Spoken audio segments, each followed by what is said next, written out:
ಆರೋಪ ಮಾಡ್ತಾರೆ ಶಿವಣ್ಣವ್ರ ಮೇಲೆ. ಅದೇ ಕಾಂಗ್ರೆಸ್ ಅವರು ಕೂಡ ತಮ್ಮ ಮೇಲೆ ಸಾಕಷ್ಟು ಆರೋಪಗಳು ಮಾಡ್ತಾರೆ, ತಮ್ಮ ಗೊತ್ತಿಲ್ಲ. ಇದ್ರ ಬಗ್ಗೆ ತಾವೇನು ಹೇಳ್ತಾರೆ? ಈಗ ನಾನೇನು ಇದ್ರ ವಿಚಾರವಾಗಿ ಚರ್ಚೆ ಮಾಡಲ್ಲ. ಸಮಯ ಸಂದರ್ಭ ಬಂದಾಗ ನಾನು ಚರ್ಚೆ ಮಾಡ್ತೀನಿ. ಇನ್ನು FIR ಕೂಡ ಆಗಿದೆ ಸರ್. ಸಂತೋಷ ಮಾಡಲಿ, ಅದ್ರ ಬಗ್ಗೆ ಈಗೇನು ಬೇಡ. ಸಮಯ ಸಂದರ್ಭ ಬಂದಾಗ ನಾನು ಹೇಳ್ತೀನಿ. ಭಯನ ಹೇಳೋದಕ್ಕೆ ಭಯದ ಪ್ರಶ್ನೆ ಅಲ್ಲ. ಇವತ್ತು ಒಂದು ಒಳ್ಳೆ ಕೆಲಸಕ್ಕೆ ಬಂದಿದ್ವಿ, ಅಧ್ಯಕ್ಷರಾಗಿದ್ದಾರೆ. ಆ ಅಧ್ಯಕ್ಷರ ದಿನ ಇವತ್ತು ಖುಷಿ ಪಡ್ತಾ ಇದ್ವಿ ಅಧ್ಯಕ್ಷರಾಗಿರೋವಂಥದ್ದಕ್ಕೆ. ನಾವು ಸಮಯ ಸಂದರ್ಭ ಬಂದಾಗ ನಾನೇ ಉತ್ತರ ಕೊಡ್ತೀನಿ, ನಾನೇ ಕರೆದು ಪ್ರೆಸ್ ಮೀಟ್ ಮಾಡೋವಂಥ ಕೆಲಸ ಮಾಡ್ತೀನಿ. ಯಾರ ವಿರುದ್ಧವಾಗಿ ಮಾಡಬೇಕು, ಯಾರ ವಿರುದ್ಧವಾಗಿ ಹೇಳಬೇಕು? ನಾವು ಶಿವಣ್ಣವ್ರ ವಿರುದ್ಧವಾಗಿ ಹೇಳಬೇಕಾ?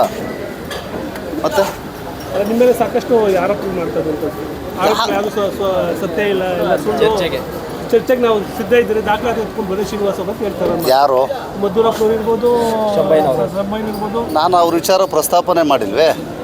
ನಾನು ಕೇಳಿದ್ದು ತಾಲೂಕಿನ ಅಭಿವೃದ್ಧಿ ಬಗ್ಗೆ.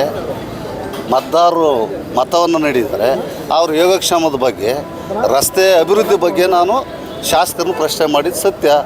ಶಾಸಕರು ಪ್ರಶ್ನೆ ಮಾಡಿದ್ದೀನಿ, ಶಾಸಕರು ಉತ್ತರ ಕೊಡೋದಾದರೆ ನಾನು ಪ್ರತಿ ಉತ್ತರ ಕೊಡ್ತೇನೆ. ದಾಖಲೆ ಬೇಕಾ? ನನ್ನ ಹತ್ರ ಇದೆ, 100% ಕೊಡ್ತೀನಿ. ಶಾಸಕರನ್ನ ಕೇಳ್ಬಿಟ್ಟು ಹೇಳಿ, ಚರ್ಚೆಗೆ ನಾನು ರೆಡಿ ಇರ್ತೀನಿ. ಶಾಸಕರು ರೆಡಿ ಇಲ್ಲ, ಕೇಳ್ಬಿಟ್ಟು ಹೇಳಿ. ಶಾಸಕರ ಬಗ್ಗೆ ಮಾತಾಡಿದಾಗ ನೀವು ಅದಕ್ಕೆ ಉತ್ತರ ಕೊಡ್ತೀರಿ? 100% ಸತ್ಯ. ನಾನು ಶಾಸಕರನ್ನೇ ಅಲ್ವಾ ಕೇಳಿರೋದು.